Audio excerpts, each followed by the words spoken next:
last 2 weeks no na me pesa me ka ma me Agradaa asem untumi ka ana wa ma me untumi ka dabi o the way ya we ya untumi ka na untumi ka ati na me di me opinion pesa me kasa opinion dabi o untumi si me kwa say ani ya untumi ka ani ya sound ya dia show me ka ati ama Isaac yati ama mpanifuo nyina te say next time show we ma mo friend so bi oni baby akọ o da bi say mo friend dabi say o dabi o ya dabi message ya o ya message so me free so me chia chief of staff Mr. Julius Debra baby obi a nyame inshira no na osofu penny Reverend Dr.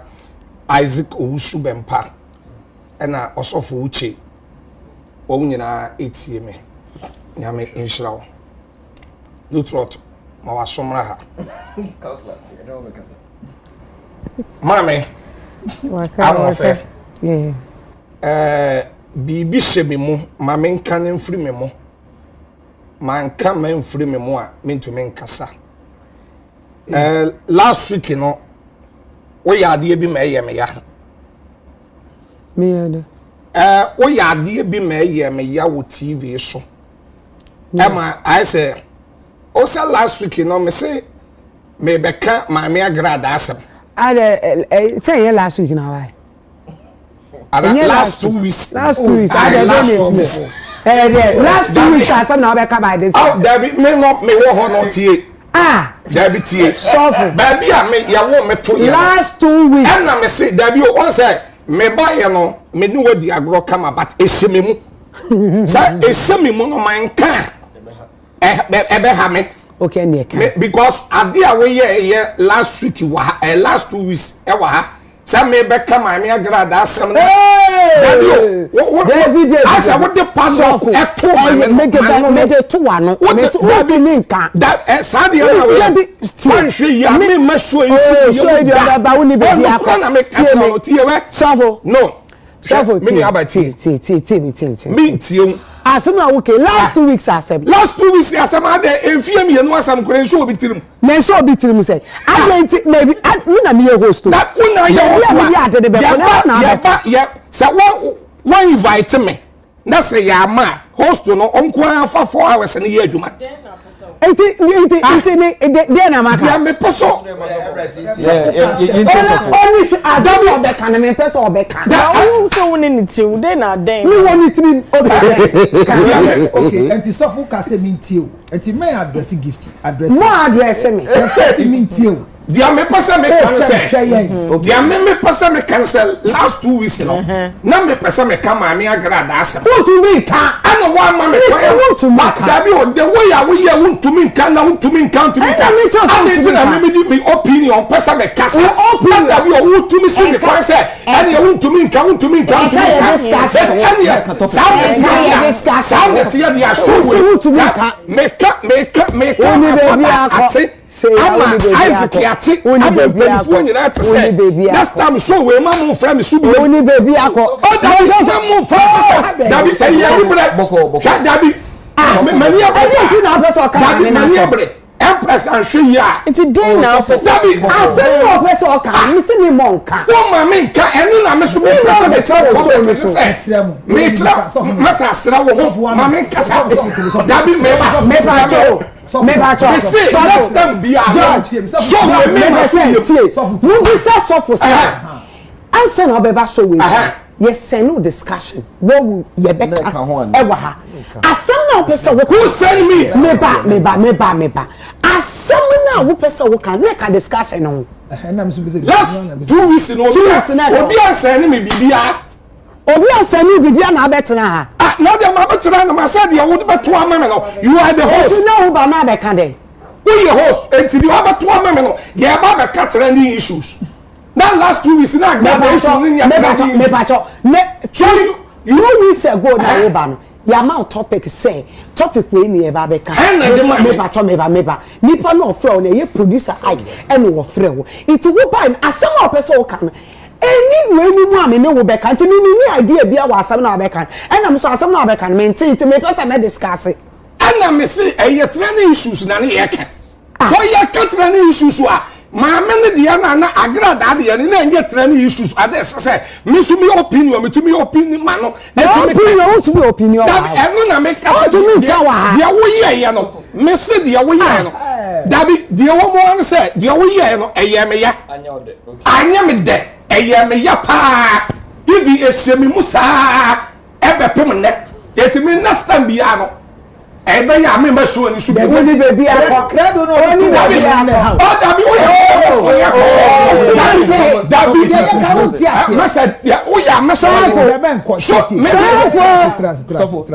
free so ni na me phone show ya so woni atena ya no dabi ni ama bi o wa ya atade na kire ya atade na be woni atena masa o ya me no be nya problem o ya me no be nya problem don't do that so for tena other than the obi dia ba ba pase ka obi dia ba pase ka obi dia dia na samba adentia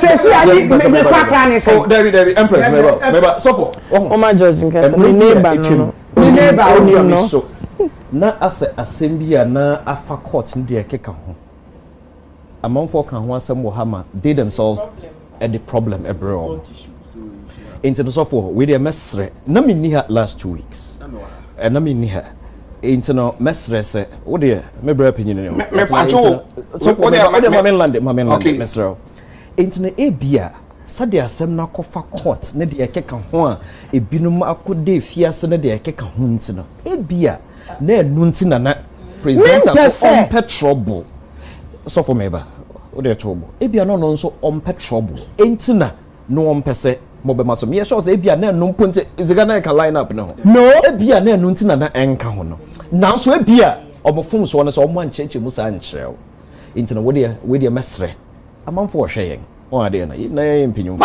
yɛn wo say senior on trouble a me petrol debi na ye wo me say me pacho enye wo no any maame ni issue no ai wo court na me Kumchacha me be kan wasem debi enye no ko na America enye no ko na America na sabe ete no maame na de fa ne ho bia da court sabe court akewie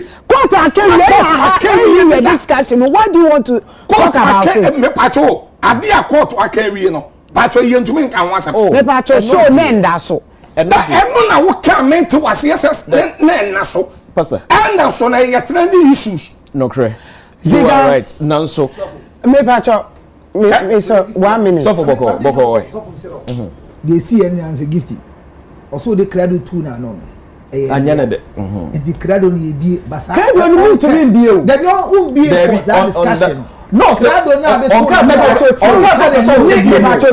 on me na me host say ye discuss we ni mamia say ade we ni e ba be ken na because ye research me sua ade asana ma betna it is the ode ba me sua ho ade what mean be implement wo me so and na dia enka wo so no de ye ka wa no e was so tia yes oba nya no ade ni ye wa no rules kan ho gift or dem count or say gifty why are there be amana na yes the credit to na no last 2 weeks one can be always work kini kra man fama ahanti say one fan bo say so for mate no de enye on ka so be ka but all ka mi nya kra meke sabi listen to me afaki listen mi nya kra meke mi nya kra listen mi nya kra meke me pato me mami bisa ni so all ban and discussion e ka it no be so fu wa nyina me fele mu nyina e na wan kasa so me ne what na fiye de ntimi sala ka nya sa ka nya show no na sai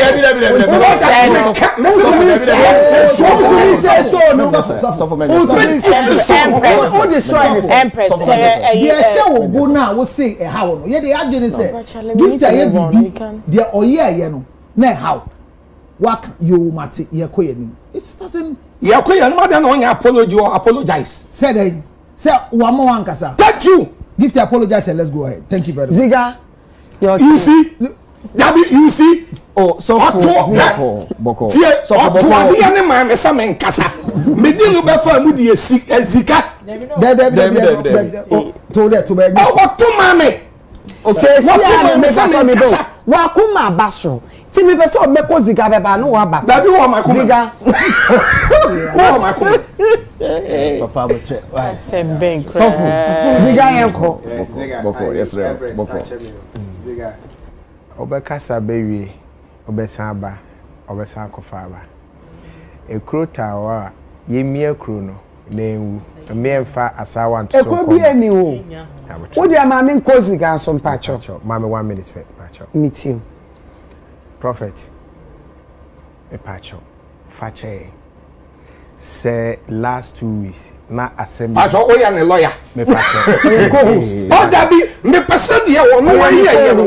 Dabi na wo tema me. Me person de wo no aye no. Wo no tumi kase bia. Na me wi abetima se. Mpacho.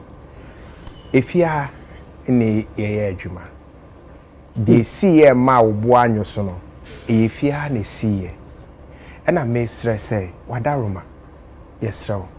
Se wakuma so asema na pesa woka akwanya ma wanka na ye ka wokasa bo ahye oyem kebe ya ka fache na wadaroma ye nto adwumadi ni so na yesro me da se ba me venture me kasa ansa na mapon ene mu pagya me free show so sadi ye tie bia ene de wo manu mu bia me pesa me ka bia me ka ene nde mo pa mo pagya me free show so Empress obia ntimi fa topic in free ni fie ene na me pesa o te ase because say ya ma obia bia ye ba be no you know so we are coming to my entwa eneduma ziga